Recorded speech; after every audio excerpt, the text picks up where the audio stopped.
Alhamdulillah.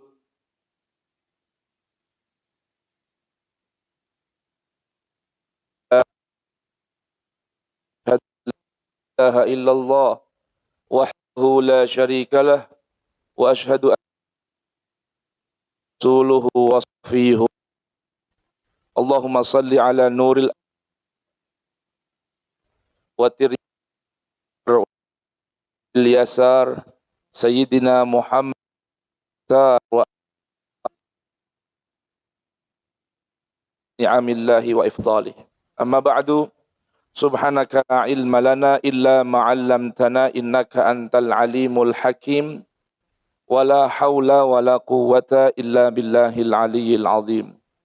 Rabbi shrah li sadri wa yassir li amri wahlul 'uqdatan min lisani yafqahu qawli. Rabbana atina min ladunka rahmatan wa hayyi' lana min amrina rasyada. Rabbana zidna ilman hab lana hukman 'allimna min ladunka ilman tawaffana musliman wa alhiqna bis salihin wa akhiru da'wana anil hamdulillahi rabbil alamin.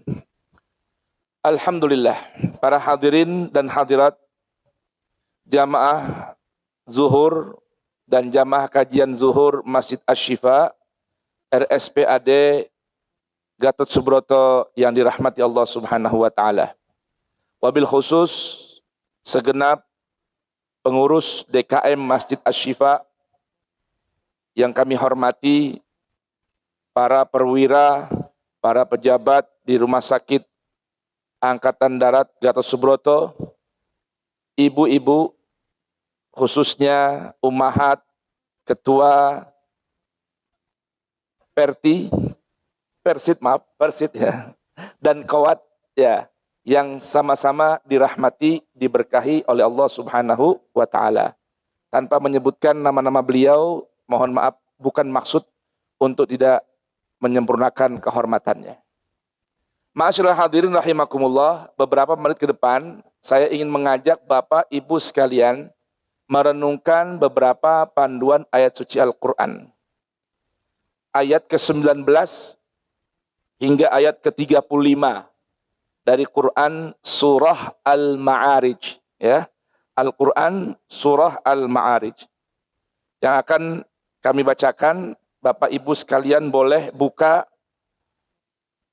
Quran surah Al-Ma'arij agar sama-sama kita renungkan demi mengambil keberkahan dan kemuliaan serta panduan dari Quran surah Al-Ma'arij, bekal untuk kita menjalani kehidupan dunia agar bahagia, selamat di dunia, dan bahagia beruntung di hari akhirat nanti. Quran surah Al-Ma'arij, urutan surat ke-70 dalam mushaf Al-Quran, dan di mushafnya ada di halaman 569.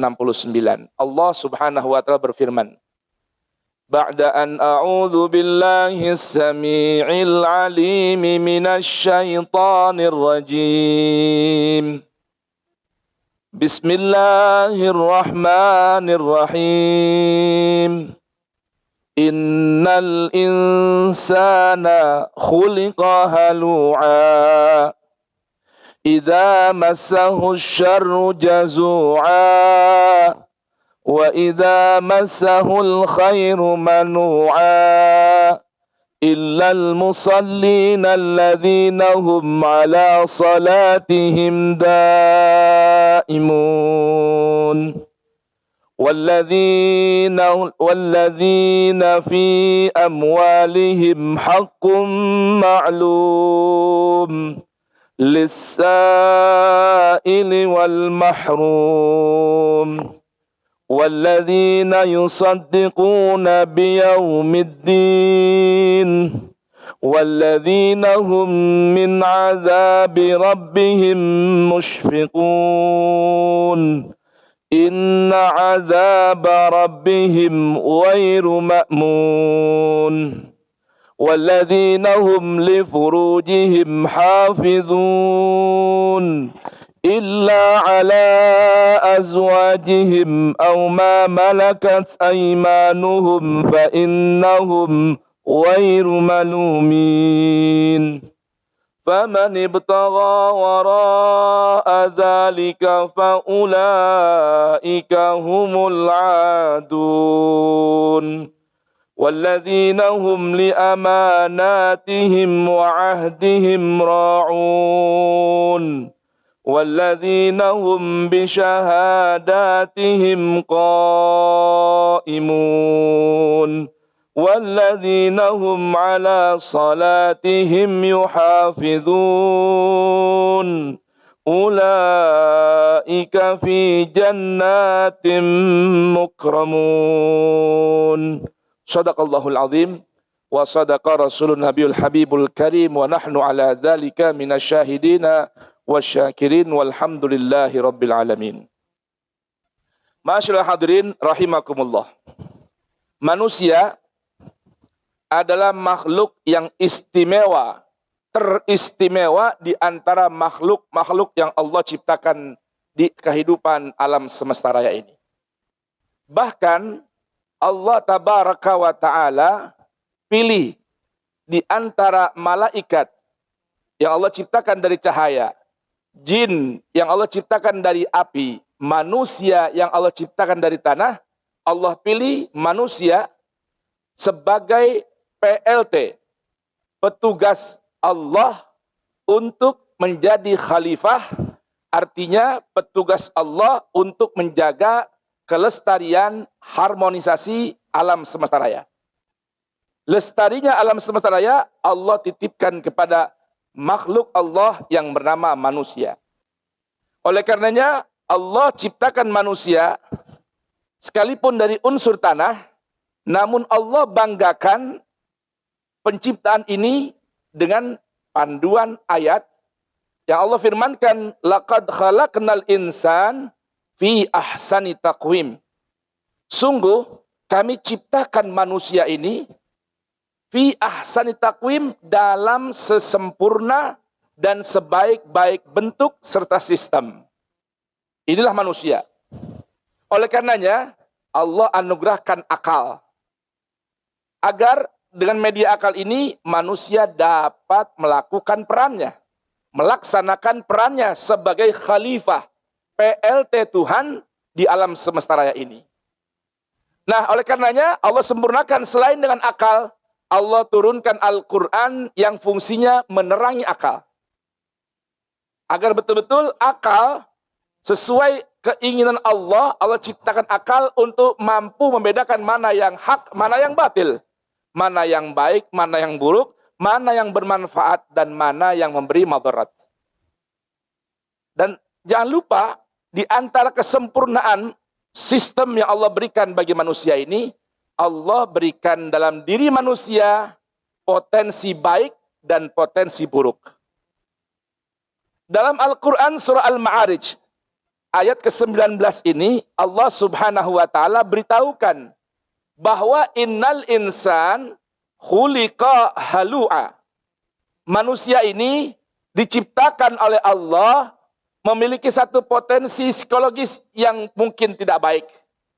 Apa itu? Manusia mudah sekali panik, mudah galau, mudah terkejut. Ini namanya potensi hala yang Allah ciptakan dalam diri kita. Semua, saya, Anda, siapapun asalnya, dari manapun rasnya, sukunya, Allah berikan sebuah potensi kelemahan, potensi buruk yang disebut dengan hala. Artinya mudah panik, mudah galau, dan mudah terkejut dengan apa yang terjadi di hadapannya. Namun Allah tidak membiarkan potensi buruk itu terus bersemai, terus bersemayam. Bahkan Allah tidak biarkan potensi buruk itu menjadi sebuah tumor yang ganas dalam diri manusia. Maka dalam Al-Quran, panduan yang Allah turunkan bagi manusia yang ingin jadi manusia seutuhnya, ada 3 perkara memicu, memperburuk potensi tersebut. Dan ada 7 perkara yang mampu menghilangkan potensi buruk tersebut. Allah berfirman, innal insana khuliqa halu'a. Manusia ini Allah ciptakan dan diciptakan oleh Allah memiliki potensi mudah panik, mudah galau, dan mudah tidak tenang, bahkan goyah. Gambarannya bagaimana? Idza massahus syarru jazu'a. Apabila terkena satu hal yang buruk dalam kehidupannya, hal yang pahit dalam kehidupannya, yang tidak sesuai dengan keinginannya dan hasratnya, manusia lalu mudah berkeluh kesah. Kalau bahasa orang Jawa, mudah nesu. Ya, mudah nesu. Berat untuk move on. Nah, itu namanya apa? Jazu'a. Wa idza massahul khairu manu'a. Sebaliknya, apabila mendapatkan hal-hal yang baik, dapat kenikmatan, naik pangkat dan jabatan, bertambah kuat secara finansial, bertambah kuat secara ekonomi dan lain sebagainya, manu'a. Manusia ini mudah sekali menghalang-halangi dirinya dan orang lain untuk meraih kebaikan. Pelit, bin medit, rambut buntut gasiran kalau bahasa Betawi. Kalau belum, Masya Allah, nanti doain saya. Kalau saya begini, saya akan begini. Saya akan bangun masjid, saya akan begini, akan begitu. Kalau saya naik pangkat jabatan, saya akan begini. Janji mudah, memberi harapan palsu. Ketika sudah meraih kebaikan dan kenikmatan, lupa dia. Innalillahi wa inna ilaihi rajiun. Ini potensi dasar keburukan dalam diri manusia. Saya dan kita semua punya itu. Namun, ayat berikutnya, Allah memberikan 7 resep sebagai terapi, menghilangkan bahkan menyembuhkan hal itu agar tidak menyebar dan bertambah kuat, mendominasi akal kita. Apa yang pertama? Allah sebutkan dalam ayat ini, illal musallina alladzina hum ala salatihim daimun. Kecuali orang-orang yang selalu mengeratkan, mengharmonisasikan, menambah mesra hubungan dia dengan Allah tabaraka wa ta'ala. Jadi hubungan dengan Tuhan diperbaiki, dipererat, tambah mesra, tambah harmoni. Hal itu mampu menghilangkan potensi buruk tadi. Dengan apa? Banyak yang namanya silah, mata rantai, mempererat hubungan dan kemesraan dengan Tuhan itu banyak. Dengan sholat, dengan berzikir, membaca Al-Quran. Itu bahagian dari media-media yang dapat mempererat kemesraan hubungan kita dengan Allah. Jika yang pertama ini kita lakukan, maka akan Allah kurangi dominasi potensi buruk dalam diri setiap manusia. Ini yang pertama. Yang kedua, walladzina fi amwalihim haqqun ma'lum lis-sa'ili wal mahrum. Dan orang-orang yang memiliki kesadaran tinggi bahwa dalam harta mereka ada hak orang lain yang Allah sudah tetapkan untuk kita alokasikan pada mereka. Siapa mereka itu? 2 orang yang Allah gambarkan dari 7 atau 8 golongan orang yang berhak menerima harta kita. Utamanya adalah as-sa'il, orang yang miskin papa, yang merana namun berani minta haknya, dan al-mahrum, orang yang miskin papa, fakir miskin dan nestapa, namun tidak berani mengambil, meminta haknya dari kita. Tapi kitanya, jika ingin potensi buruk tadi hilang dari diri kita, tanamkan kesadaran. Dalam setiap harta yang kita dapati dari hasil usaha, hasil jerih payah, gaji bulanan, ingat, di situ ada hakun maklum. Ada hak yang sudah Allah maklumkan. Itu bukan milik kita, hanya kita punya wewenang menerima dan menghantarkan kembali pada mereka. Tidak banyak-banyak, hanya sebahagian saja. Itu pun dengan catatan dalam Al-Quran surah Al-Baqarah 219, saat sudah ada kelebihan yang setelah kita mengcover kebutuhan pokok hidup kita. Oh, gaji yang saya terima dengan pangkat yang saya miliki, semisal bintang 1, 10 juta, kebutuhan hidup kita, istri, anak-anak, listrik, air, semua sudah tercover, kelebihan itu yang Allah perintahkan, keluarkan sebahagian, hantarkan kepada golongan yang berhak menerimanya. Jika kesadaran ini ada dalam diri kita, semakin